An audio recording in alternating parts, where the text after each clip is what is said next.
Scott Burnside, ESPN.com, alongside Craig Custance, ESPN the magazine, and Pierre LeBrun, Wells Fargo Center, Philadelphia. First round of the 2014 draft in the books, but this was a day dominated by trades. Kind of. Ryan Kesler, of course, the big name, going from Vancouver to Anaheim. Huge deal, changes the complexion, balance of power in the Western Conference and the Pacific Division. James Neal, 40-goal potential, headed from Pittsburgh to Nashville. But the one that didn't quite happen, Jason Spezza, the Ottawa Senator, still a Senator as we head into rounds 2 through 7 on Saturday. Pierre, a little bit disappointing for Ottawa GM Brian Murray. I think very disheartening for him because he wanted the Jason Spezza deal to include a first-round pick from Friday night, and obviously that's not going to happen now. And so I think he's got to retreat here and think about his options. And, I think Anaheim was probably the closest bet, and Anaheim had to decide between Kesler and Spezza.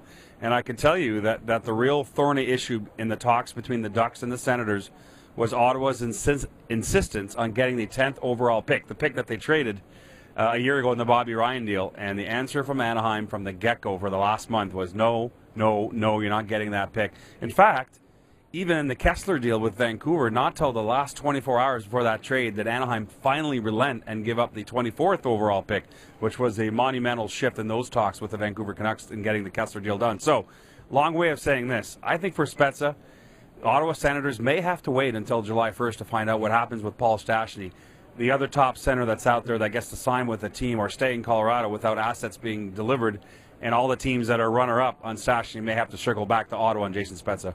Well, a couple of teams still looking for help down the middle. Of course, the Chicago Blackhawks, a team looking to find someone to fill in behind Jonathan Toews. And, interesting, of course, the Nashville Predators, we talked about picking up James Neal.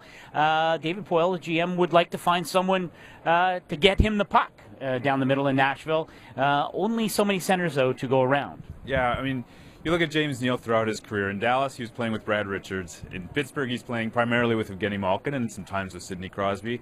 In Nashville, he'll be playing with, I don't know, and there's nobody of that caliber. And David Poile said he realizes that. And James Neal is a guy who plays best with a playmaking center.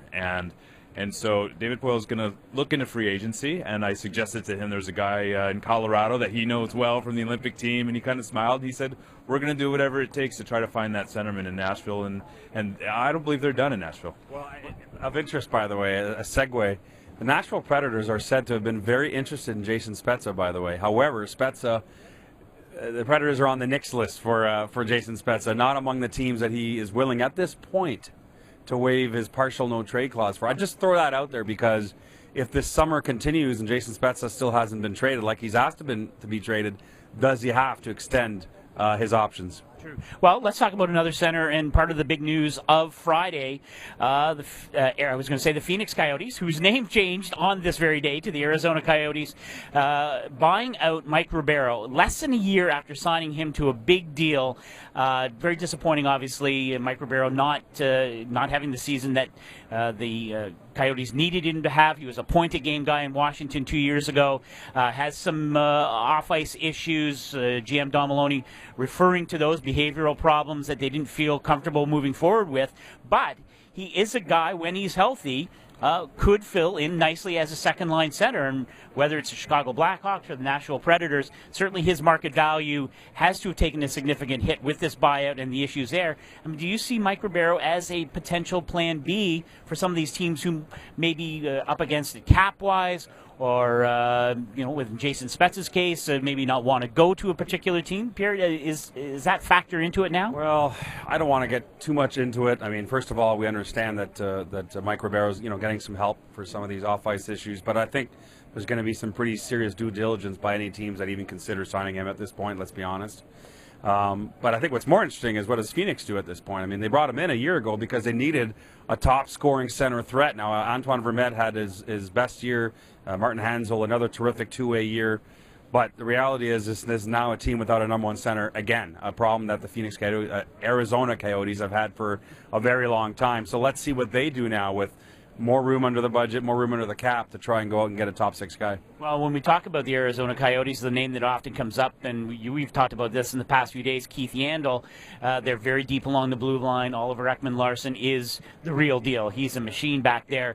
could Keith Yandle be the kind of guy that Don Maloney and the Coyotes could maybe attract some offensive help down the middle from another team at some point between now and the start of free agency? Well, to compete in the West, if they want to be a playoff team, they're going to have to do something there, because we're seeing a bit of an arms race. It's not good enough now to have one franchise center. You got to go ahead and get two to match up with the Kopitars and the Taves, and now Kessler and Ryan Getzlaff in Anaheim. So if you're a Arizona Coyotes, team that doesn't have one number one center, that's something you have to address. And if you have the depth they do on defense, and Keith Yandle, I think, would get a pretty good centerman back in return. I think that's something you have to look at. Right. All right, well, we'll see how it all turns out on day 2 of the NHL draft here in Philadelphia. We hope you'll stay with us for all of your draft coverage. For Pierre LeBrun and Craig Custance, I'm Scott Burnside.